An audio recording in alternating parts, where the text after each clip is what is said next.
The doctor picked up a leech and placed it directly on a patient Carl's nose. Usually people would be scared by such a move, but Carl, on the contrary, looked like he was enjoying it. Moreover, leeches were also placed on his ear and finger. Soon after finishing its work, the leech dropped down like a tiny ball. Although ordinary people might fear leeches at the sight of them, in the eyes of doctors, they were valuable tools for treating diseases and saving lives. Carl's case was a bit special when he was admitted to the hospital. He suffered from multiple cutaneous melanomas causing his nose, ears, and even one of his fingers to turn black. Despite undergoing reconstruction and skin grafting, the results were not ideal. There were even blood circulation issues, which if left untreated could lead to necrosis. George recommended biotherapy.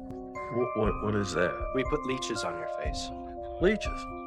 You don't say. Leeches could secrete blood thinners, help break up congestion, and improve circulation. They worked like tiny water pumps. For most people, the idea might be hard to accept, but Carl remained extremely calm. After all, he had been hiking for 40 years and was long accustomed to animals in nature, so leeches were no big deal for him. However, another Dr. Olivia ran into trouble. No matter how she handled the leech, it simply refused to attach to Carl. George quickly noticed the issue. Leeches tend to feel anxious when exposed to strong light. After turning off the lights, he picked up a leech again, and this time it worked. The leech immediately clung to Carl's nose and started sucking. Leeches were truly amazing. Soon their bodies swelled up like little balls and Carl's blood circulation improved significantly. Once full, the leech naturally dropped off. Unexpectedly, Carl had taken quite a liking to the leeches. No matter what, he was determined to take them home and keep them as pets. Dr. Choi was at a bar with two paramedics, but their conversation was cut short when a shots-fired call came in. A store owner had been in a gun battle with someone he thought was going to rob him. Suddenly, a little girl ran out saying her 9-year-old neighbor was still inside. Ethan was unwilling to wait for SWAT and ran into the store over the officer's objections. About 15 seconds later, he had a gun pointed at his face. The gunman took Ethan's radio and forced him to barricade the front door with a fridge. Only then did he finally allow Ethan to check on the boy who was unconscious from blood loss. The gunman claimed that it was the store owner, not him, who had shot the boy. "I'll let him go," he told Ethan, "when I'm ready." Ethan realized that the boy had a collapsed lung and grabbed a knife, which immediately set the gunman off again. Drop it! I can't! Alright, he can barely breathe. He's got a collapsed lung. But Ethan only used the knife to make an incision in the boy's chest, then threw it away where he couldn't reach it. Gradually, the gunman became more on edge, feeling that the police were playing games. Ethan encouraged him to keep talking, warning that the police would barge in otherwise. Eventually, Ethan got the gunman to open up, admitting that he had screwed up so many times in his life. In return, Ethan confessed, "I blew it with someone I care about," clearly referring to his ex-girlfriend April, adding that the boy needed more medical attention than he could provide on the floor. Ethan persuaded the gunman to put the gun down and surrender, but it was too late. The SWAT team chose that exact moment to throw a smoke grenade and storm the building.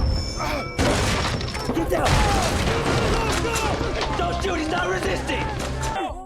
April rushed to Ethan and hugged him tightly, worried about what had happened when SWAT rushed in. A teenage patient, Trent had a long needle lodged in his heart, but when the doctor tried to treat him, he acted as if he didn't care about his life. He clenched his fists and wildly punched his chest, forcing the needle even deeper. This alarmed the doctor, who quickly gave him a sedative. Only then were they barely able to take a chest x-ray. However, when they saw the x-ray, the doctors were shocked. There were 4 more needles in Trent's chest, just like the one they saw earlier, and the most dangerous one had already pierced his heart. The needle was floating in his right ventricle. If it moved into his lungs, it could cause a pulmonary embolism. Despite the critical situation, cardiothoracic expert Dr. Latham couldn't operate. Trent refused surgery. To convince him, they had to call in psychiatrist Dr. Charles. However, to Charles' surprise, when Trent woke up, he was calm and rational. He said he wasn't trying to hurt himself, he was just trying to relieve the pressure. "It sounds insane, but it's the only thing that works," he said. He explained that he had a PhD dissertation defense next month and it was causing him immense stress. Seeing how anxious Trent was, Charles prescribed medication to relieve his anxiety. After observing him for a while, Charles noticed something unusual. When the anti-anxiety medication wore off, Trent developed a rapid heartbeat. This confirmed that his chest tightness was truly caused by anxiety. Meanwhile, Dr. Latham discovered that Trent had an extra electrical pathway in his heart. This was likely Wolff-Parkinson-White syndrome, a congenital heart defect. It only triggers symptoms during physical activity or anxiety, which perfectly matched Trent's condition. Dr. Latham was confident that he could repair Trent's heart defect while removing the needles. Hearing this, Trent finally felt relieved and agreed to the surgery. Thanks to Dr. Charles' careful observation, a young life was saved. Dr. Scott met up with his cousin Kevin and his sister Zora, who were both police officers, at the basketball courts where they made fun of him. Suddenly, they heard gunfire. Yo, that was gunfire. Damn right, that was gunfire. Kevin called it in, both with guns drawn and Dylan following close behind. Zora told Dylan to stand down as he was no longer the police. A boy walked down the stairs and Kevin chased after him. Hey, Dylan ran behind his sister Zora, who was tending to another young boy. His name was Michael. His belly was shot and he lost a lot of blood. He said they were just playing around with the gun and his friend was only pretending to be a supervillain. The bullets were only supposed to bounce off him. Hey, stay with me. Open your eyes. Come on. There you go, huh? They arrived at the hospital soon. Michael kept crying for his mother. Dylan told him his parents would come after his surgery. Hearing about the surgery, Michael became very nervous. Dylan quickly reassured him, saying he would sleep the whole time, and if there was time, he would tell them to put some superpowers inside of him. Hearing this, Michael immediately calmed down. At that moment, the nurse hurriedly took him to the OR. Have you ever seen someone whose heart is located in the stomach? Due to a rare heart condition, this girl could experience her heart stopping with a gentle impact. As a result, she couldn't go to crowded places, attend school, engage in physical activities, or even hug others since childhood. Now, at the age of 14, her chest cavity has grown sufficiently to accommodate her heart under normal circumstances, so she eagerly wanted surgery to place her heart back in its original position. Sean and Morgan conducted preoperative examinations, but Sean discovered that too big, won't fit. Due to the enlarged size of her heart, surgery was still not suitable, requiring a few more years of waiting. Upon hearing this news, the girl was almost driven to madness. I'm not waiting any longer. Sick of this! Mom, I want to be touched. I want to be shoved. I want to be punched. I don't even care. Just please. Please.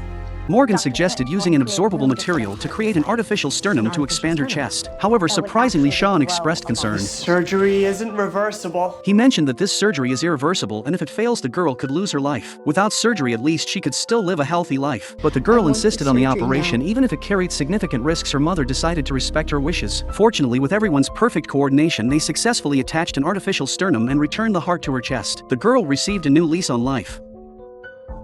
Do you know that people who love to smile may not necessarily be happy? It could also be that they have a serious illness. And in the world there is indeed a kind of illness. This illness is called gelastic seizure. Patients intermittently emit strange laughter. And this is not the intention of the patients. It's just that they can't control their brains. But if it's just about loving to laugh, it's okay. However, what's more serious is, every time the patient laughs, it's like a dose of poison, quietly damaging the brain. The consequences will be very serious if not treated promptly. Through MRI, it was found, although the tumor is benign because it is too close to the brainstem, the scalpel cannot even get close. This means that a normal operation cannot remove it. Dr. Shepard proposes ultrasound ablation, which focuses ultrasound energy on the tumor location, similar to the principle of using a magnifying glass to burn off a leaf. But at that time, this treatment has not been tested on humans, and the risk is unknown. At present, there is no better choice. Helplessly, the mother has to agree to the surgery. The doctor places the ultrasound headgear on the boy's head and monitors various data in real time. But the bursting sound recorded by the microphone makes the doctors feel uneasy. This indicates that the temperature of the boy's brain is getting higher. To avoid brain damage, the doctor has to temporarily pause. Although this attempt fails, in order to completely melt the tumor, the doctor has to try again. Seeing that the temperature of the skull is approaching the limit again, even Dr. Hunt is afraid. Continuing like this, the boy's brain may turn into stew. Even though Dr. Shepard doesn't want to give up, under the obstruction of Dr. Hunt, they have to stop. Although most of the tumor has melted, the doctor doesn't know if they have cured the boy. We'll know as soon as the kid wakes up, if he wakes up. They all look panicked and don't know what has happened. However, the scene in front of them suddenly excites everyone. The boy wakes up. Although he is still laughing, this time the laughter comes from the bottom of his heart, further proving that their treatment is effective.